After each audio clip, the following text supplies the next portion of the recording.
పదేళ్లుగా రాష్ట్రంలో అన్ని వర్గాలకు అన్యాయం జరిగిందని బీసీవై జాతీయ అధ్యక్షులు రామచంద్ర యాదవ్ అన్నారు. అభ్యర్థుల ఎంపికపై 3-4 రోజుల్లో కసరత్తు నిర్వహించి తొలి జాబితాల వివరాలు ప్రకటిస్తామని తెలిపారు. దశాబ్ద కాలంగా దగాపడ్డ రైతు యువత కోసం రానున్న ఎన్నికల్లో బీసీవై పోటీకి దిగుతున్నట్లు తెలిపారు. విద్యా వైద్య విధానంలో మార్పులతో పాటు అన్ని రంగాల అభివృద్ధి లక్ష్యంగా బీసీవై మేనిఫెస్టోను అజెండాను వివరించారు.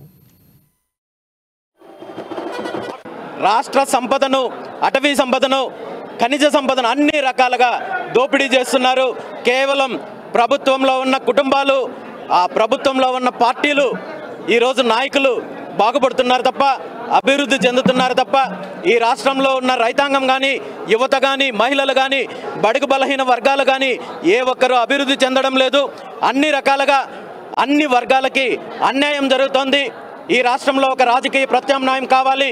ఇప్పుడున్న ఈ రెండు దోపిడీ పార్టీలు, ఈ రెండు కుటుంబ పార్టీలు అంతం పలికి ఒకసారి కొత్త ప్రజా రాజకీయం దిశగా ఈ రాష్ట్రంలో ముందుకు సాగాలనే ఆకాంక్షతో, అనే సంకల్పంతో భారత చైతన్య యోజన పార్టీ ఆవిర్భావం చేసి రాష్ట్ర వ్యాప్తంగా వచ్చే ఎన్నికల్లో బీసీ యువజన పార్టీ పోటీ చేయడానికి సిద్ధంగా ఉంది.